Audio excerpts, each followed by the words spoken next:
Hey, I'm Shaye Wanner, and you are listening to the Casual Cattle Conversations podcast.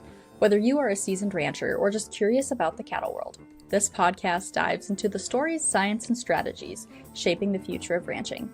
Let's get started and keep your herd ahead of the herd.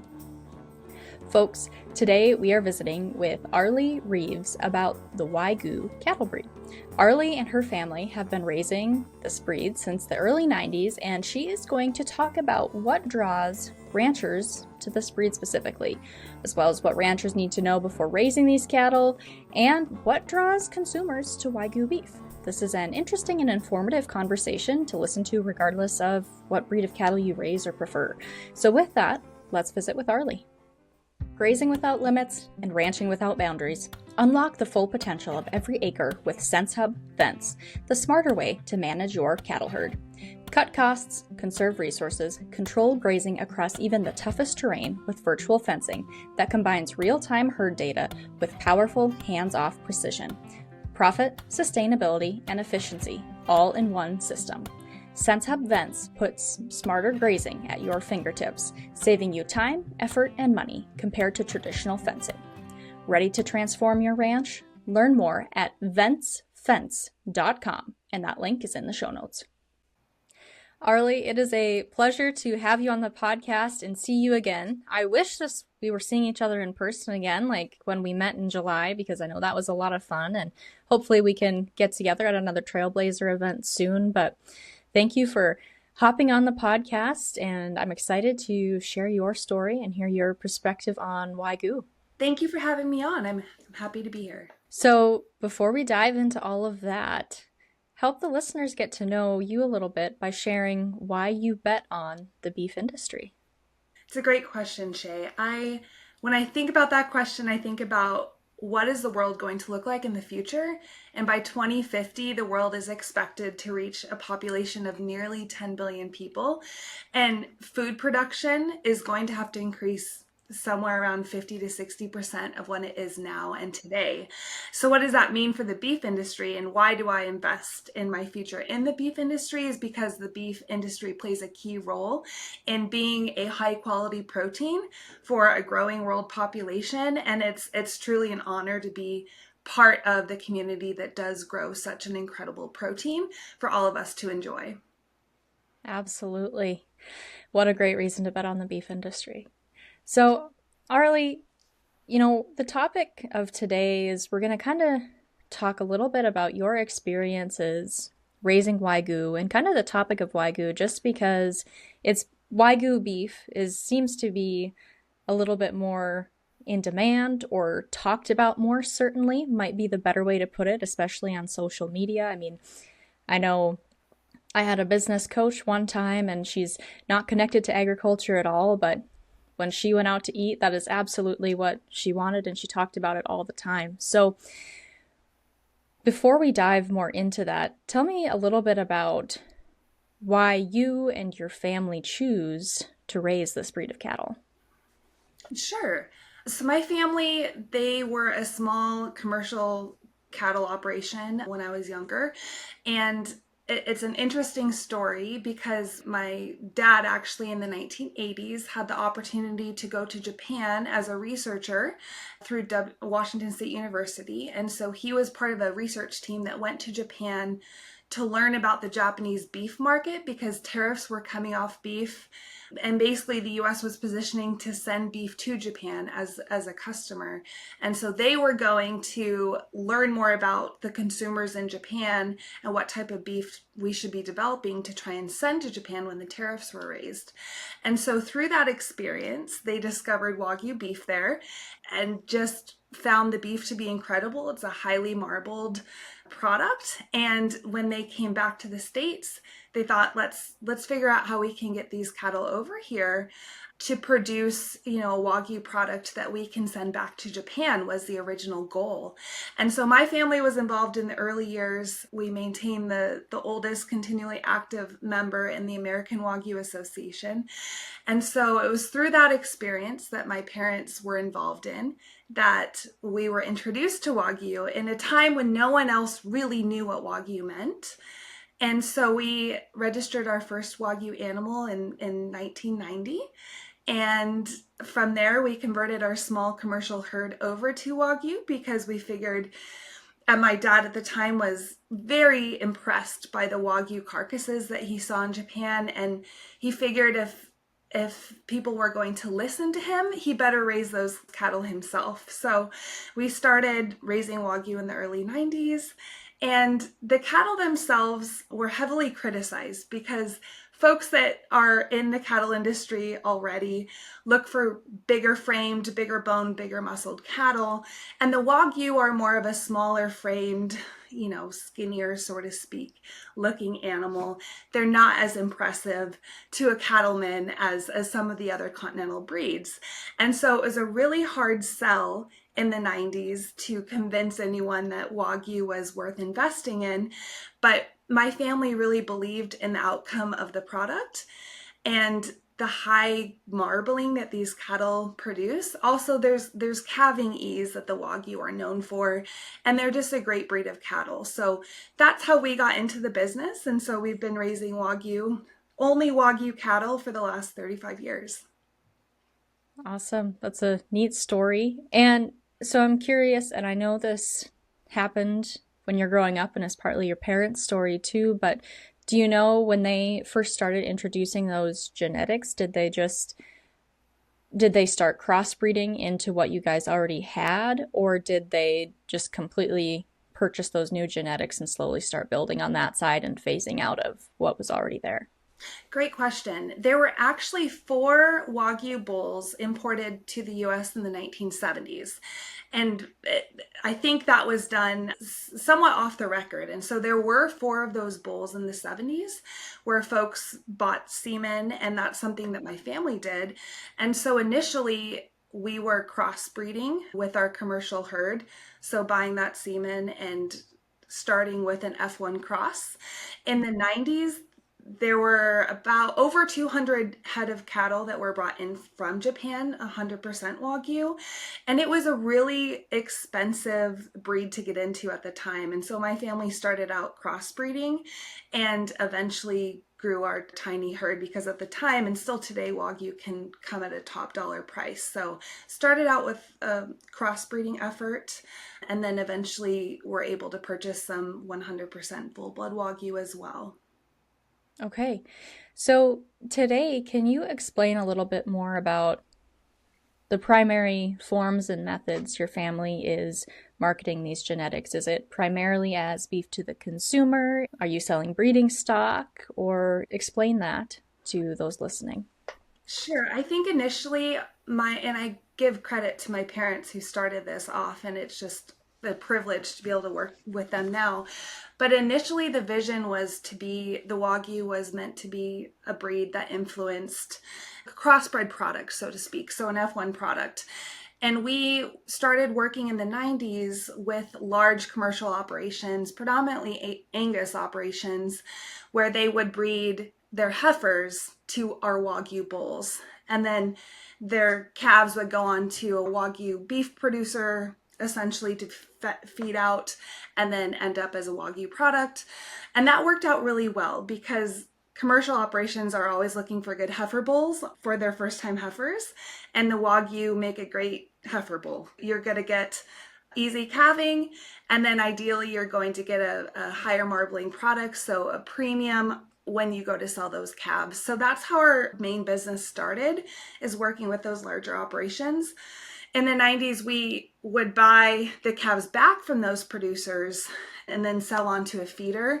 Nowadays, we work selling bulls directly to programs like that or leasing bulls. And we also sell breeding stock, females, a variety of different things, but similar to any other seed stock producer in any other breed.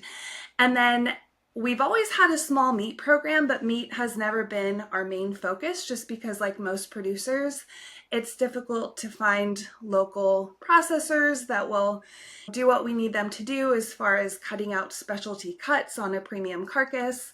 And so over the years that's grown, and now we do a small direct-to-consumer business for our beef, which has grown a lot since COVID. I think that's where I started to see a lot of the demand. for direct to consumer. And so while seed stock and breeding and genetics is our main business and our bread and butter, our direct to consumer meat program is something that we're investing in more and more, and is probably 10% of our overall business. But it's very rewarding because we get to interact with consumers, help educate folks on the beef industry and Wagyu, and just understand why it is we raise cattle, because at the end of the day, they'll, you know, be great protein for a consumer. So I want to dive into that direct to consumer aspect a little more, just because that is becoming so much more popular today, whether that's becoming an additional revenue source to bring the next generation back, or even for existing generations, or fulfilling, like you said, because you get to connect with the consumer. I'm curious, with your market, why are they primarily attracted to your product? I think the word Wagyu has a lot of mystery to it. Not everyone has had the chance to try Wagyu beef. And I'm never going to be the person that says Wagyu is better than all other beef. That's not the case. I don't believe that to be the case. I think Wagyu and beef is similar to the wine industry or the cheese industry, where people have different taste preferences, and you can't really say one is better than the other. But the Wagyu does have a very high propensity to marble. And so we're looking at, the beef we produce is not just prime, it's beyond prime. It is an incredibly marbled beef. It's got good ribeye size. It's got really good flavor. And the fat content is a little bit different than conventional beef. And so, some folks will tout its healthy fat contributions. And while that's the case, there is more fat in the beef. So you're probably eating it at a smaller quantity size.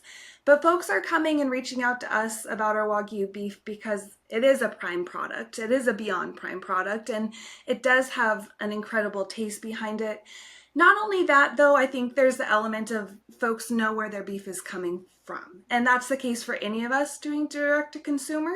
So we always, not only do we sell the beef to folks, but we tell them, if you ever want to stop by the ranch, you're welcome to. We want to bridge that gap between producer and consumer. And so I think people, in addition to it being a Wagyu product and a high marbled product with great taste, it's also knowing where their beef comes from and wanting to support local. So are those customers primarily local, or do you do any shipping to other states? So a lot of folks do ship, and that's great, but I found that to be an entirely new, a whole nother game. It's one more thing that could go wrong in the production process. We're still small enough where we have a good enough local market, which we've worked hard to develop and not grow too fast. So predominantly we do local deliveries and pickups. We're located in Eastern Washington, so we're a little bit rural, but we'll go to the bigger cities, Seattle, Portland, Spokane, Tri-Cities, and be able to schedule pickups and deliveries there, and be able to get to more people. The shipping, we occasionally ship. I think it's an interesting question because when our primary business is genetics and seed stock, my husband and I also both have day jobs. So we're investing in our future by saving the money we can with our day jobs and our careers to be able to eventually ranch full time. But for us, it's too much to grow to the point where we need to be to make shipping feasible. That's always a challenge when maybe want to get there, but know it requires growth, but that growth requires time and effort. And when you have other responsibilities, it's a hard balance and to know when to get there and how to get there.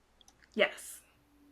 So with Wagyu, what would you say are maybe some of the common misconceptions either some of your customers have maybe brought up to you that you've had to clear up, or maybe even other cattle producers have had with you in conversation that you've had to clear up? I can start with the beef side of things. There's a general misconception that Wagyu only comes from Japan, and it's not real Wagyu unless it's from Japan. And Wagyu came from Japan, yes. Wagyu literally means Japanese cow, but those cattle were imported here and we DNA parent verify every single animal for registration back all their lineage to Japan. And so that's a common misconception. A lot of people think, well, it's not real Wagyu. And the way we feed out and grow our Wagyu in the US is different than Japan, just like it's different throughout the world in the cattle industry. And so when people think A5 Japanese Wagyu beef, they're thinking the most marbled steak you've ever seen. And typically, our American style Wagyu is a crossbred product, or if it's a purebred or full blood product, it'll be more heavily marbled, but it's pretty tough to get that same level of marbling to the Japanese A5, and that comes down to feed length on feed, age the animal's processed, type of husbandry practices, things like that. So there are some differences, but it doesn't mean that what we're raising is not real Wagyu, because it is. And so just explaining how Wagyu got to America, how we trace them back and DNA parent verify them to certify that we're truly raising Wagyu cattle, that helps. I would say there's a lot of confusion with labels and understanding what Wagyu really means in the American marketplace. So probably 90 plus 95% of what Wagyu beef is marketed as in the US, it's a crossbred product. So half Wagyu, half Angus, half Holstein. There's a lot of beef on dairy that Wagyu is used for. And so the majority of the beef here is a crossbred product with Wagyu. It's a great product, an amazing product. But there's confusion around that, because then there are smaller producers like us and others who we might produce a crossbred product from time to time, but we also raise 100% full blood Wagyu or purebred, which in the breed of Wagyu, purebred doesn't mean 100% like other breeds. We say full blood for 100%. And then purebred is a 15/16th cross, which is 93.75% and higher. So there's some different categories in the Wagyu industry that is really confusing to the consumer, and that makes it difficult too. And what we try and do is just educate and be transparent with what we're selling. If we're selling a F1 Wagyu Angus cross, we'll advertise it as such. If we're selling a 100% full blood Wagyu, it'll come at a more premium price, but there's so much education that goes into that, unfortunately. But what a great opportunity to connect and share more about the story too within that education. It'd just be unfortunate if consumers were misled by others before that. Absolutely. So there's that consumer standpoint, and then there's the second category of cattle producers and what folks in the industry think about Wagyu. And I think there's a lot of misconceptions that Wagyu, while they might not look as robust and muscular as a lot of our conventional cattle do, there's a misconception that they're weak, they're frail, they're sickly, they're not good moms, they're wild, they're crazy. And I'm just here to say that that's not the case. And I think it comes down to your animal husbandry practices, your operation, the way you work cattle. We really, our focus on our ranch is low stress animal handling, and that's worked out really well. Now, it doesn't mean you're not going to come across some high-headed animals and have to make decisions on whether you keep those or not. But the Wagyu, we've raised our Wagyu like a commercial operation. We will run them in 2 to 3,000 acres along the breaks of the Snake River canyons in eastern Washington, and that's really tough terrain. About 2,000 feet elevation difference that they're, going up and down. And they actually have to calve on their own. We calve in the fall and the spring, completely unassisted, and they have to bring a calf in at weaning. And if they don't, they get 2 chances, and then we cull them or they go into our meat program. And so running the Wagyu like a commercial operation, I think that says a lot about the resiliency of these cattle. We have tough winters, we have tough summers, and we really expect a lot out of them. And so as we've built our herd up over the last 35 years, I think there's been a bit of natural selection that's helped us develop a line and herd of Wagyu that are more resilient. But I often hear, oh, those Wagyus, they die all the time, or they're sickly, or the moms don't take care of the calves. And while that might be true with certain lines and certain types of cattle in general, You have to make selection based on good cattle traits. And one of the main things we expect of our cattle is to take care of a calf and to have it on its own.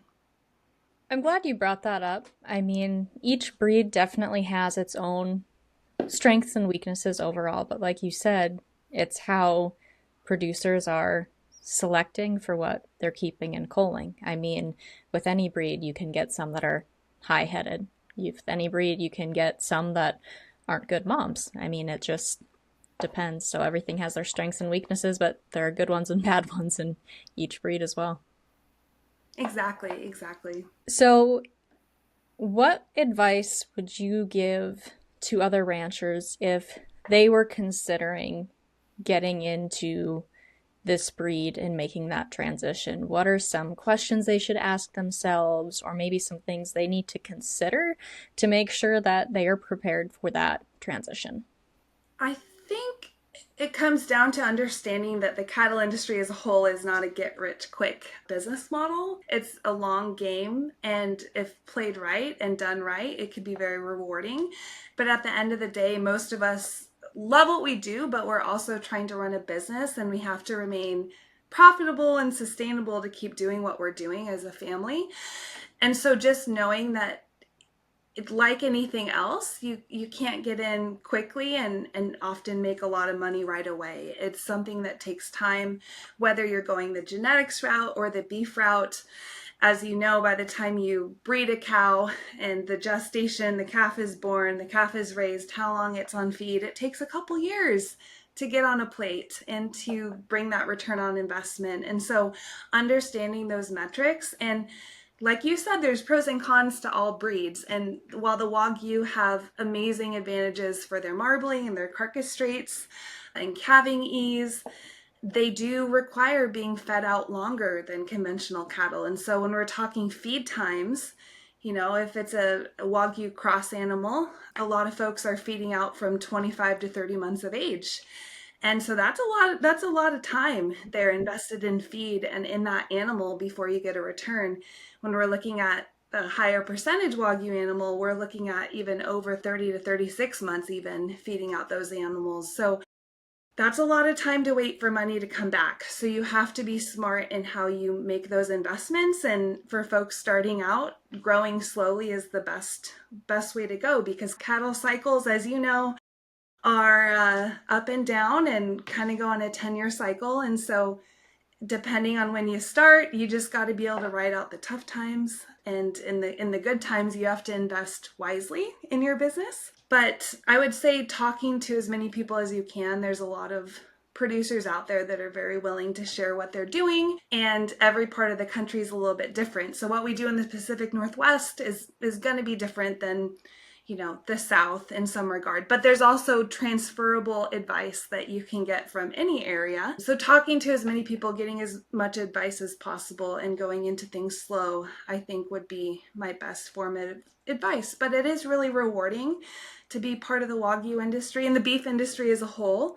And there's a lot of different aspects you could take, like I said, whether it's the meat route. There's a lot of folks that do the online sales, that do the farmers markets, that export their beef abroad. There's a lot of avenues through which you can be very successful in the Wagyu industry. But again, taking a slow approach to get into it, I think, is the best route.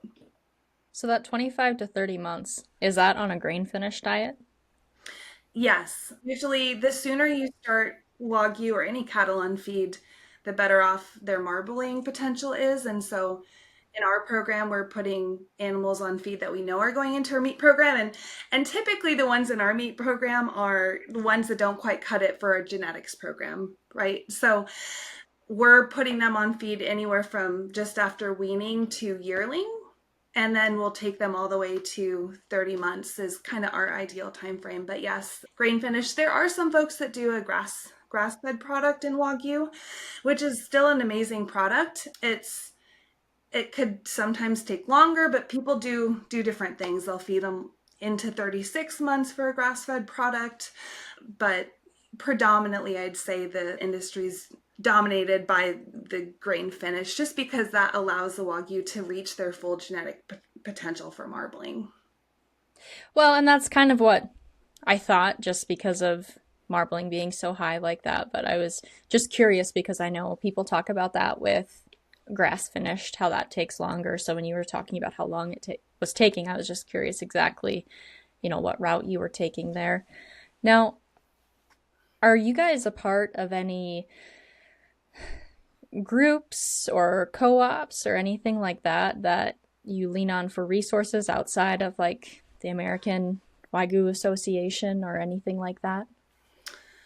No co-op, so to speak. We've really tried to make good relationships with our local processors. In fact, we've got a processor called Lone Crow in Connell, Washington, and they've recently, well, a handful of years ago, got into the Wagyu industry. And so they're raising their own Wagyu, and they're a little bit more knowledgeable about how to process animals with more fat. So something like processing the Wagyu burger can be a real big challenge actually, because not only is there more fat in the carcass that you have to work to get that ratio perfectly, the fat actually has a little bit lower melting point. And so when they're doing that grind, it's a little more of an art to ensure that you get that end product just right. And so working with the processors has been key in being able to get a successful outcome as far as a carcass goes. But from a community standpoint, just working with other producers, I think a lot of folks are pretty open to sharing what's worked and what hasn't worked. So we've really relied on a lot of relationships with other breeders and producers that are willing to share what mistakes they've made or what they found to be better way to cut, better way to develop a cut list, or a better way to serve customers and things like that. So I've really relied more on my relationships with other breeders than anything. All right. Well, Arlie, as we wrap up today's conversation, if you could go back to the first 5 years, what would you do differently? And you can think about this as your first 5 years back on the operation, or you can talk about maybe some things your parents have shared with you that they would have changed or done differently. It's a great question. I can't speak to my parents, but I think when I started out, I took steers to the county fairs as a kid growing up, and they were Wagyu crosses. And I mean, this is the late 90s, early 2000s. And I can tell you the judges, they looked at my calf and they're like, what is that ugly looking thing? It didn't fill out like the other club calves were. It didn't have the hair, it didn't have all the things. But I remember as a kid, I would tell the judge, no, this is a Wagyu calf. It's going to have great marbling. It's, easy calving bulls, all the little advantages that Wagyu have. And while I never won any of the big ribbons at the county fair, we did have a carcass contest where the Wagyu would shine. And that's where I felt like I redeemed myself. But as a kid and growing up in this industry, I think if I had done anything differently, it would just be to have more confidence in the breed.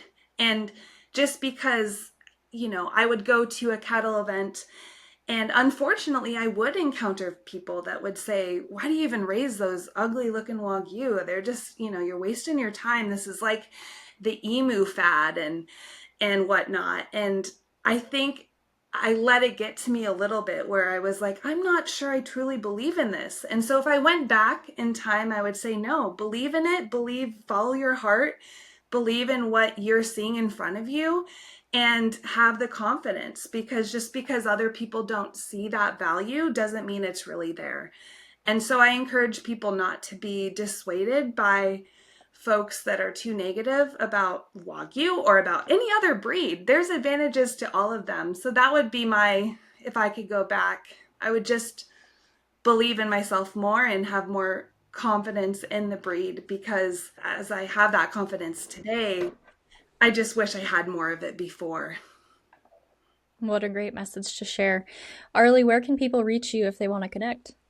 We're on social media, so Bar R Wagyu. We're on all social media platforms. You can reach out anytime. We're happy to chat cattle anytime, basically. So feel free to reach out. All right. Well, folks, you heard Arlie there and where to find her. I will include that also in the show notes for those of you who maybe want to see it there or connect there. Also, remember that any other resources that were mentioned throughout the show are also in the show notes. There's a lot there every week, so don't forget to scroll down and check those out after you finish listening to the podcast. With that, remember the best way to support this podcast, and for that matter, all your favorite podcasts, is to leave a rating or review, and of course, share with a friend who would also find value in the information. But with that, happy ranching, folks.